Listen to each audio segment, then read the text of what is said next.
What's happening YouTube? PokePhD here. Welcome to another video. Today I'm going to be going through what is finally my Ludkins PSA return, the one that I submitted back in 2021.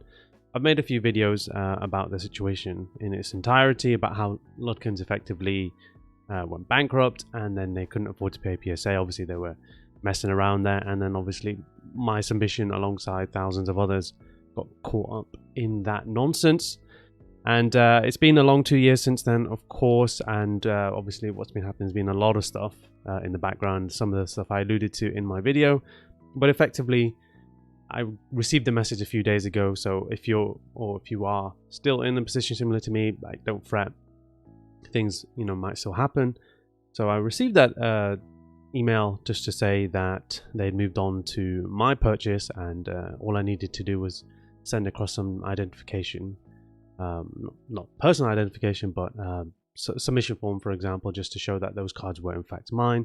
As soon as that was confirmed, the cards were pretty swiftly sent back to me. So just wanted to give a quick shout out to the sub center, who used to be known as Dan's Pokestop, and who have been kind of assigned returning these slabs back to their original submitters.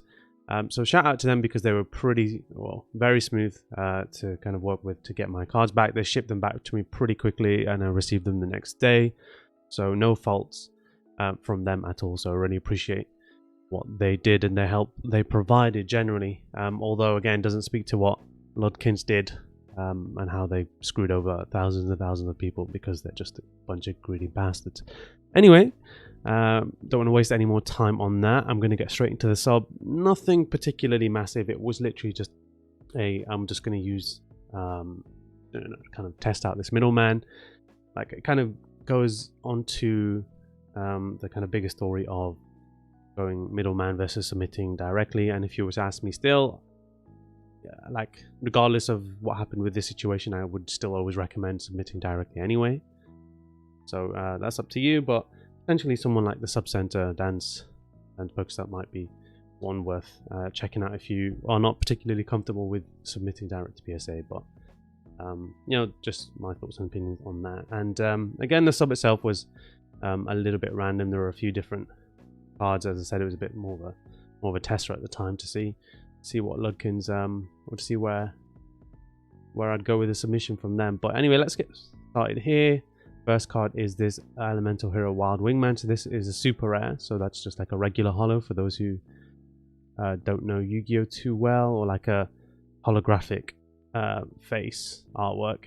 And obviously an Elemental Hero, which is the reason why I submitted it. Got a 10 on this. I would actually like to say, before we continue into the cards, I did get a lot of 10s. Didn't submit a lot of cards, as I mentioned, but probably some of them are not the best 10s, but we'll take what we're given.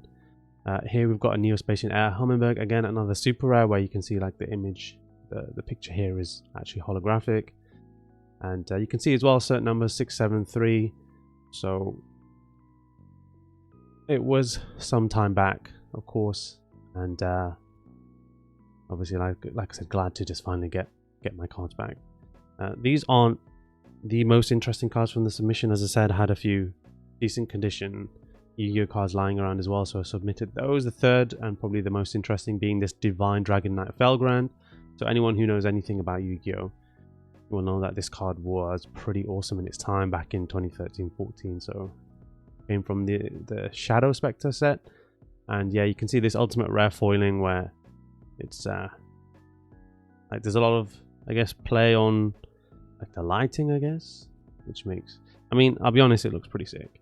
That's kind of what I'm trying to show off here, but the lighting's not helping so much with that. But again, another 10, and that's 3 10s for the Yu-Gi-Oh cards, that I do like very much. Fourth card is a Lucario and Melmetal from Full Metal Wall. Just a Lucario. I do like my Lucario, my steel Pokemon, so submitted that. This reason, probably the best card in the submission is this Umbreon and Darkrai GX from GX All Stars. Again, don't really need to say too much about this. I mean, Problem was when these Japanese cards, particularly these kind of Sun and Moon alt-art type cards, exploded in popularity. My card was obviously waiting to be returned to me with from the sub center, as I mentioned. If I had it in hand, I probably would have sold it. I did see quite a few, I think, copies that were sold over $1,000. So I don't think I would have held on to it if I had it in my hands at that point. But happy to get this in a 10, of course. I might end up just keeping it now and just waiting to see what happens with that. I imagine it's going to probably continue dropping in price or just stabilize. And similar story with this Reds challenge as well. Again, tag All Stars. I think I paid $20 for this card. Then obviously I think it was about 20 for grading as well. So not doing too bad here. I think recent comps have this around 300, which isn't too bad at all. I mean, it's an awesome card. I love the Bulbasaur as well. That Bulbasaur artwork is fantastic, right? And obviously it's red. It's tag All Stars as a full art trainer. You can't go too wrong with that. On to some more GX All Stars. At this point, I've graded so many of these gold cards. Nothing like, they're not like spectacularly difficult cards to grade or get a hold of.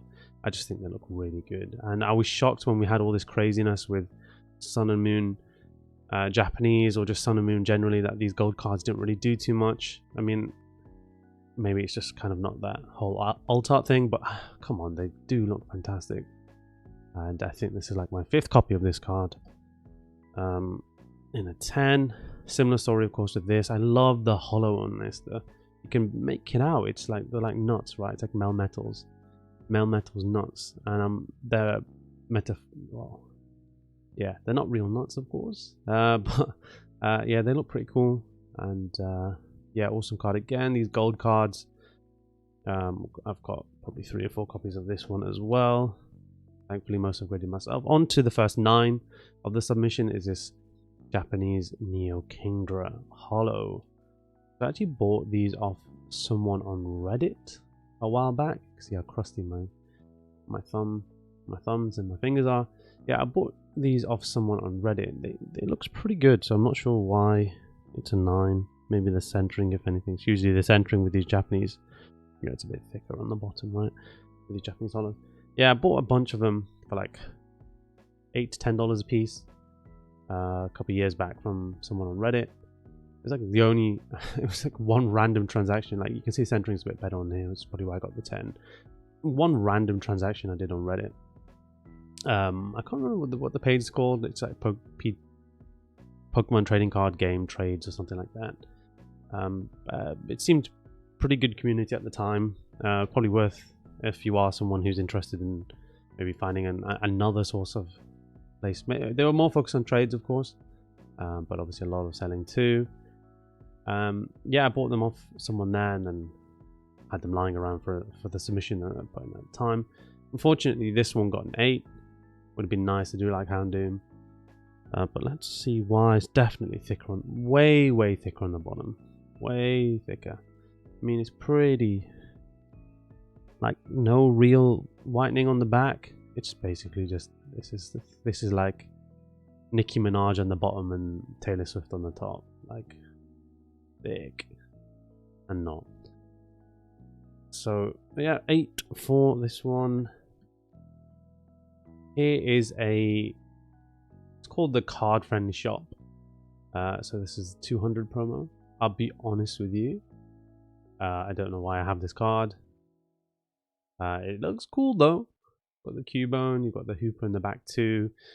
That's either a bagel or a donut, right? Looks a bit glazed, so probably a donut. But then also the underside, maybe some Japanese donut type thing. It looks pretty cool. Don't think it's anything particularly spectacular, but awesome card nonetheless. I'm not a big fan of these hollow or the silver, like the way too hollow borders that you have on a lot of these Japanese promo cards. I do really enjoy the Scarlet and Violet Grey borders now we have with English as well, so something like that's a lot nicer in my opinion than those like very reflective metal borders. Got an Arcanine from Aquapolis. It's a shame this is not a hollow, but it's that classic Arcanine artwork from Aquapolis.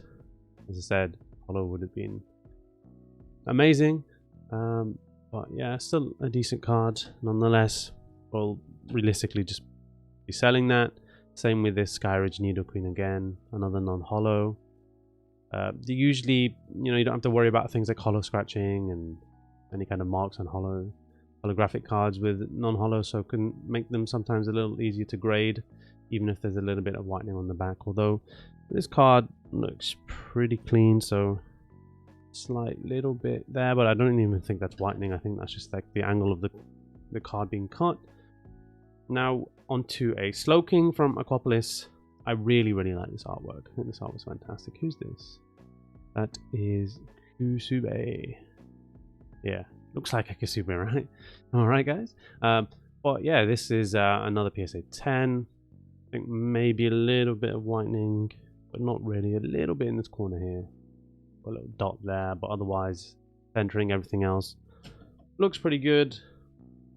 On to the last few cards. We've got another Aquapolis card, this time the Executor.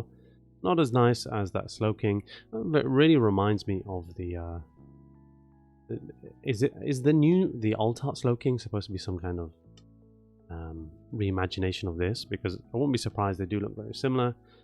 This artwork's pretty crappy for me, but 10 to 10. On to the last 5 cards, I believe. So similar to the Full Metal Wall Arceus, except this time it's Unbroken Bonds and it's in English. Again, another 10, which is nice. Not an alt art, of course, more like the full art tag team, but you know, tag team cards again, bit of a craze at the moment.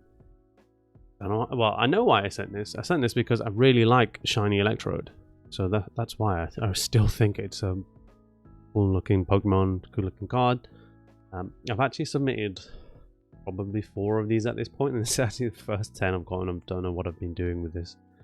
Would have been nice if this was the shiny Voltorb as well, but yeah, finally got the 10 on this one, which is nice. As I said, I think I have a couple of 8s and a 9.